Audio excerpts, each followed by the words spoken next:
One of the things, and I've done a number of these scenes and cases, one of the things that has always impressed me is how meticulous law enforcement goes about the process of investigating.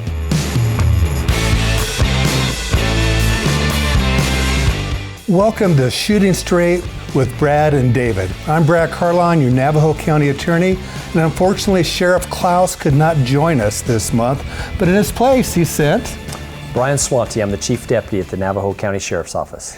And our guest this month is Bruce Tucker, the Deputy Chief in the Sheriff's Department. And what we want to do this month is start to help explain to you so you can understand how law enforcement and prosecution and other entities work together when there's a major crime. So we're going to just talk about, Brian, how you get called out and from 911. We'll start from there and see how far we can get. Sounds great. Sounds great. So there's a shooting and somebody calls 911. What's the 911 do? 911 captures as much information as they possibly can, where the issue took place, what's going on, and then the dispatcher passes that information on to the responding patrol deputies in the appropriate jurisdiction, and police officers or deputies are en route. So is it kind of a who, what, where, how, and why type of thing? First question is always, where is your emergency? That's the most important part, because then we got to figure out who is the appropriate person to call and it's closest to them. So jurisdiction for the different law enforcement. Correct. So if it's like a shooting, are they also going to try to get information like extent of injuries, Absolutely. How many, things like that? Absolutely. They're going to want to know the extent of injuries. Is the suspect still there? Is a description of the suspect? If the person fled the scene, which direction they went? They're going to try to capture as much information as they can while emergency responders are en route. So we know law enforcement's en route because they determined where the event occurred and who to call, so the local nearest patrol officer. Yes. You know, a lot of, especially for the county area, you're huge. Mm-hmm. What if it's just outside of a municipal limit and there's a municipal officer closer? Would they call that municipal department, or would they wait for the deputy to arrive? No, in a serious case like that, the dispatch centers communicate with one another, and they're going to send the first available responding unit in there first. And a Show Low PD officer, say, could be there in 5 minutes. If it's just outside the city limits, well, it may take 15 minutes for the deputy to come from the other side of the area. And that's not always the case, but that is an option in there. And our dispatch centers are able to communicate back and forth with one another like that. But it's nice to see that law enforcement partners together in making sure that the well-being of the public and the victim come first. That is an objective all the time, is to combine those resources, one team, if you will. Fire departments have really worked that out and have that mutual aid already established. Law enforcement, it's different a little bit, but the law enforcement agencies in this county, in our region, we have a fantastic working relationship, partnership like that. So in this scenario we're talking about, it's a shooting. So we're going to dispatch EMTs. Mm-hmm. Do they immediately respond, Bruce? So typically what happens is, the call will come out, officers or deputies will respond, including Highway Patrol, whoever's closest to respond. Our priority is obviously to save life. Get the situation as safe as we can get it. As soon as we make that decision, we typically stage the EMS staff or the emergency medical services. When you say stage, what do you mean by stage? So we'll have them stop at a nearby location where they're close, but they're not in jeopardy. They're not directly, if there's gunfire or we have to use force. Or you don't know that the suspect is there and armed or not. Exactly. If we're still trying to figure out what's going on and making that scene safe, then we will have them stage at a close location. And as soon as we know that we are safe, whether we have the suspect in custody or the scene itself is just in a position where we are now safe from any threats, we call through our dispatch, notify the medical services, and then they come in. We're obviously rendering aid to the best of our ability. Our staff are often EMTs, and they carry medical equipment with them, minimal medical equipment, but it's enough to perhaps save a life. But here you got a body down, You may not know where that suspect is. Right. Where do you divide your attention if you're that first officer on the scene? It's very difficult. And that's where a supervisor comes into play and starts assigning tasks, like preserve the scene, start identifying witnesses, separate But witnesses. we just get the first officer there. Sure. You know, we haven't had time for those backups to come in so you can do multiple things. How is that first officer on the scene dividing his attention or her attention between the victim and figuring out where that suspect is and protecting their own safety? So honestly, our number one priority is eliminating a threat. If there were, God forbid, an active shooter, we're going to recognize that someone's injured, but our goal is not to tend to that person right now. Our goal is to eliminate the threat and keep other people from being injured. Once that occurs, we're going to go back and begin to assess, work to triage, identify, and work with EMS. So you're saying eliminate the threat. And that sounds like a very strong word. Right. What I think you're really saying is you're trying to identify, is there still an immediate threat? Correct. So if you're in a house, what are you doing? So the first thing that our deputies are going to do, or our officers are going to do, they're going to pull out their firearms and conduct a sweep or a search of the building or the residence, making sure that there's no one else inside of there who is armed with intent to create a problem or harm. Oftentimes, when we arrive on scene, the deputies will contact someone. Let's say they're covered in blood or something from a bad event. They're going to engage that subject. They're going to give commands. And if that person is compliant, they're going to restrain them, put them in a safe position, and then continue to sweep the residence or building to ensure that there's not another secondary threat.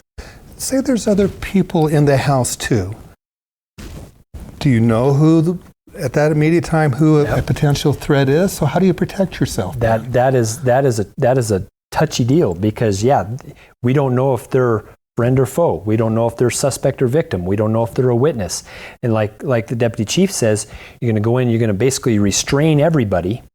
So handcuff them? Handcuff them, get them restrained until that, especially you're talking one deputy in this chaotic mess, going to get everybody restrained, clear the building, ensure that building is safe, and then start back going, okay, how are you involved, and try to figure out who's who and who played what role in here. And then you still got a subject down. So, in the priority list, you secure that area, and then you go to that individual that is down. Okay, so that officer has now secured the building, whatever it may be, and they're now attending to that person or persons who have been injured. When the next person arrives, what are we trying to do then? Well, certainly one of the priorities is identifying what happened. Mm-hmm. Who are the key parties involved? Is this person who died, are they a resident of this building or establishment? Is there family here? Is there another party who is involved in a dispute? We talk to people that are there and identify, are you a witness? Are you potentially someone who is involved in this incident? Or are you another victim? Because that's always possible. We could have more than one victim. Right. At some point in time, a shooting is a major incident. So where along the chain of command is this communication of a major incident goes up to? And I assume it reaches you and the sheriff at some point. Correct. What is that list of contacting? Does it jump straight to you? Does it go to the supervisor, detectives? So in the urgency of this thing, the last thing that they need to notify is me. Because but the most important person is dispatch, getting additional resources in, because one part that we missed here in this conversation is identifying, is there a suspect and is a suspect at large? And then you put out that information. If the suspect is at large, we're alerting all the other agencies, responding deputies in to look for this individual, because now this person that's escaped or has left the scene potentially is causing it could be a public threat. Right. So while the emergency is going on, all the responding deputies, the on-duty supervisor, probably up to the lieutenant, the district commander over the area, those are the ones that are initially involved in that. And as things start getting handled, then notifications are going up to the deputy chief and then on up to through the rest of the chain of command. I think it wasn't too long ago, there was a major incident like this at White Mountain Lakes. It was actually Sheriff Clark who apprehended the suspect in Taylor. It was actually Sheriff Klaus. Oh, Klaus. I'm sorry, Sheriff Klaus, who apprehended the suspect in Taylor. He just happened. It worked out perfect. He was traveling on the road there in Snowflake.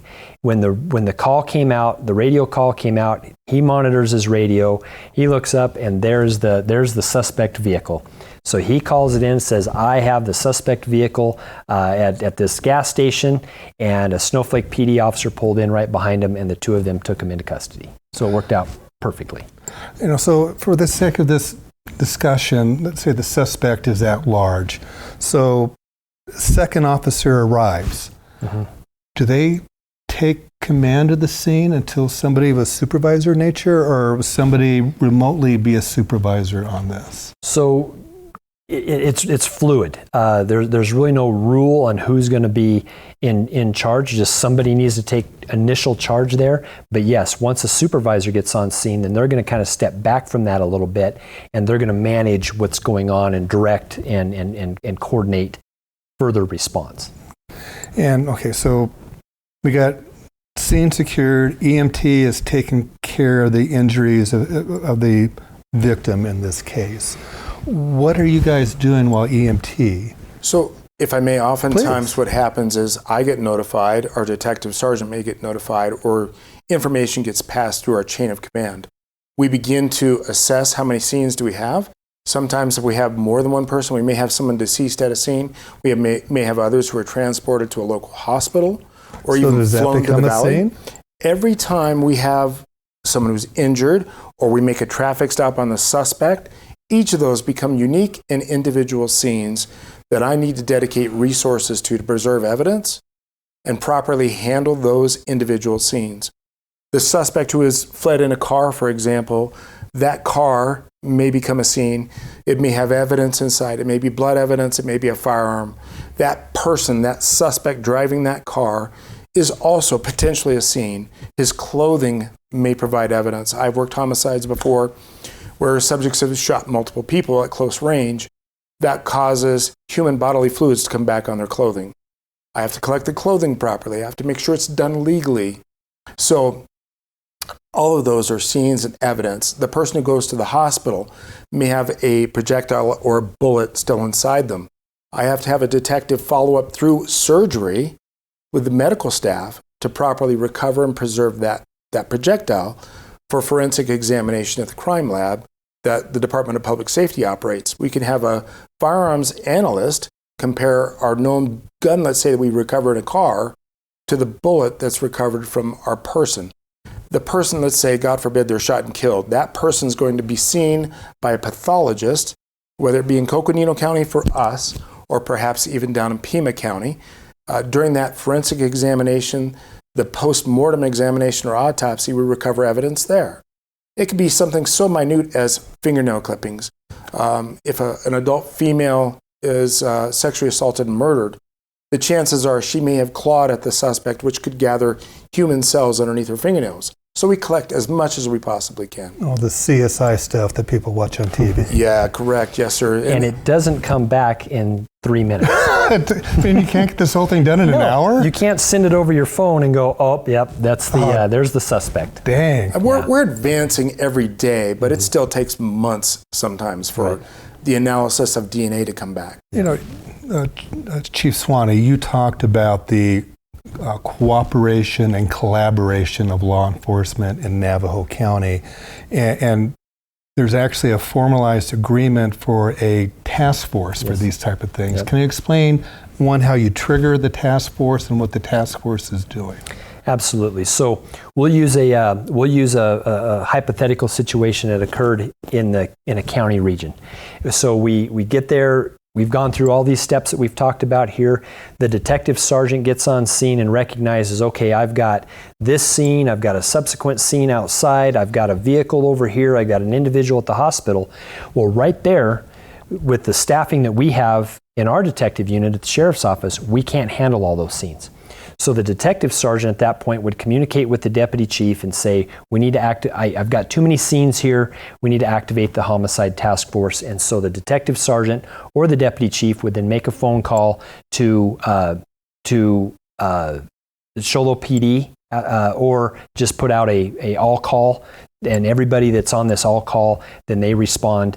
They stage in an area and get assignments, and this is detectives from Show Low, Pine Top, Snowflake, all the agencies around in the region. So who serves on this task force? You talked about detectives. Mm-hmm. Are there others that are on the task force from the different agencies, or crime scene techs or something? There's crime scene techs, yes, but also prosecutors. Is a member of your office then comes out and doesn't investigate, but sits back with the detective sergeant or the case supervisor and gives advice and assistance, legal assistance on moving forward in the case. And I know from a prosecutor perspective, sometimes we look at law enforcement, you're looking for probable cause to arrest, and we're looking for evidence beyond a reasonable doubt so that we can convict, and they don't always match up. Right. Big gap between probable cause and reasonable doubt. Yeah, so we're making sure that you get as much detail and as much evidence as we possibly can.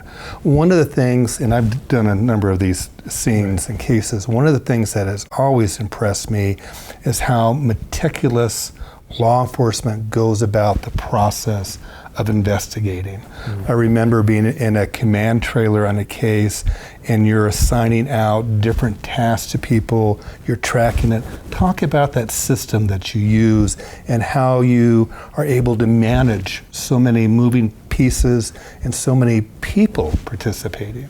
So one of the things that we do, obviously, is we take a civilian, hopefully, just because that civilian is really good on a computer and can help us track. So a sergeant will work with that civilian to track down what staff do we have available and who is maybe skilled in a particular aspect. We know that this particular detective is good at interviews. We know this detective is good at writing court orders such as search warrants. If we go into a private residence, we want to make sure that we're lawfully there to collect evidence. That requires a search warrant. That requires going before a judge, explaining to the judge our probable cause to legally enter and process that scene. So as we work through those particular elements or what needs to be done, the tasks, that civilian will use that software program, identify what detective has been assigned what task, a brief synopsis of what they learned during performing that task, and then a new assignment for them when they're done. It really helps us in the end, and it helps your prosecutors to see who did what during the course of this investigation. And then it keeps track, so you're not duplicating efforts where one person is assigned to this task and that's completed and move on to the next one. And you're able to ensure that it's done. Correct. If it isn't, you know who to contact. It could be something as simple as a canvas. It can be going out and getting video recordings from local convenience stores. It could be any number of things, but yes. One of the things, Bruce, that caught my attention of what you just said is you have identified who's the best at different tasks, be it interviews, doing search warrants. So we're actually utilizing the best of the law enforcement in our county. Unfortunately, we've run out of time, but we're going to continue this discussion on next month's episode of Shooting Straight with Brad and David.